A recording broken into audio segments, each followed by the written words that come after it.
when you teach writing, you have to strike a balance. And it's a balance between practicing skills, experimenting, learning new things, and being held accountable, having to be graded, having to get better at grammar, at punctuation, and all of that. And so trying to understand how to balance all of that and when to pull back and let them experiment, and when to kind of say, I'm going to step in here, give you feedback, give you accountability, and give you a grade.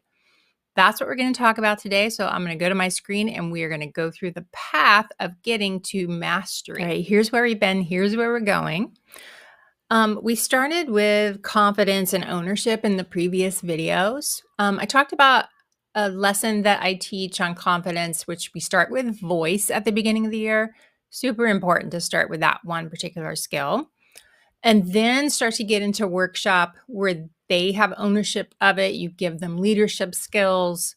You sort of show them a little bit about what this is all going to be about. But then we get to this part right here, which is the skills itself. Like, when does this happen? When do they start learning all this stuff? And when do I grade them? And how do I do that? So we're going to focus on skills today. What I'm going to show you is these are like the main components of my writing program. And they are all, every single bit of this is hugely important.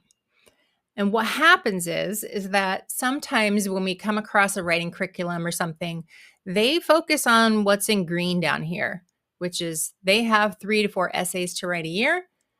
How do they do that? Go through the process, graphic organizer, blah, blah, blah. We've done all that stuff. We have a problem. It's not working. We have students who hate writing. We have students who can't write, and we have to face the issue here. So here's how I do this.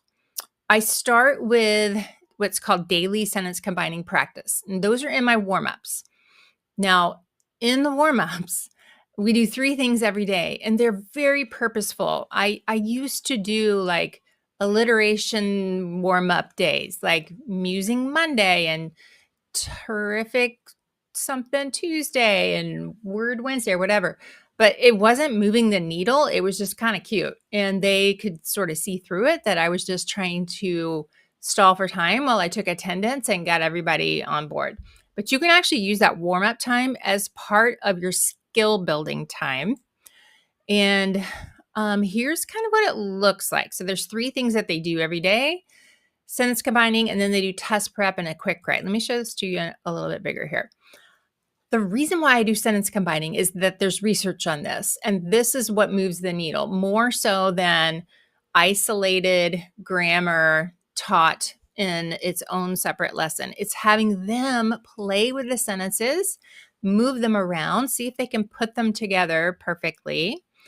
And throughout the year, we're doing compound, and then we move into complex, and then we kind of go back and forth so that by the end of the year, all I'm doing is giving them a topic, and I'm saying, write a compound sentence with this topic, or write a complex sentence, or write a sentence with this topic, and you decide, do you want to do compound, complex? So the whole process of this gets them to the point where they are making decisions about their own writing, which is the biggest part of what I'm trying to get across with my writing program, is do all the things that you can so that they become independent, so that they own this process. They're not sitting there passively waiting for you to hand them something or tell them how to do something, because they will wait you out. They have learned how to do that.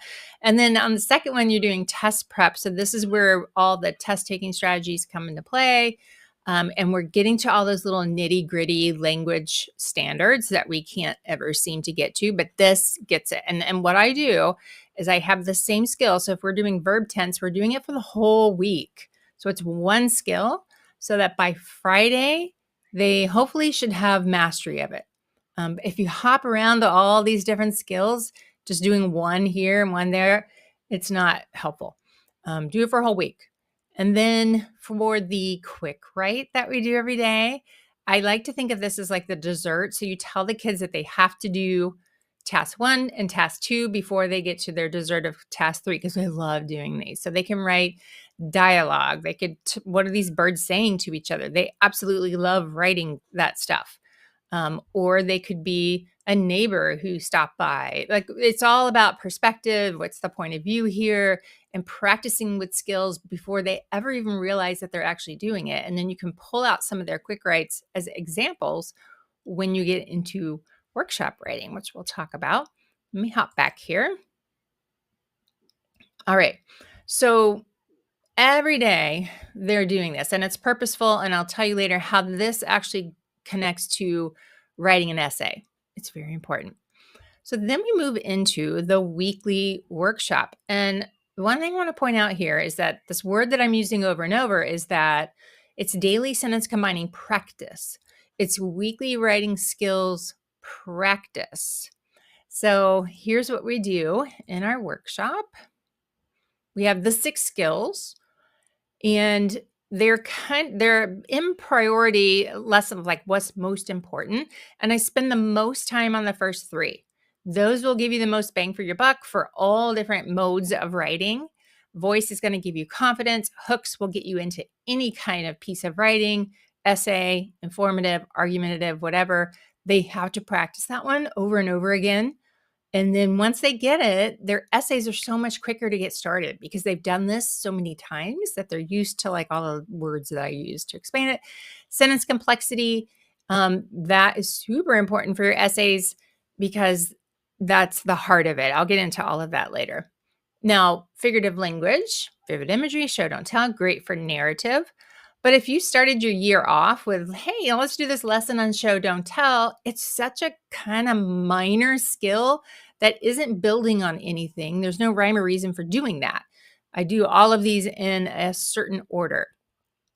Now, here they are up close in order.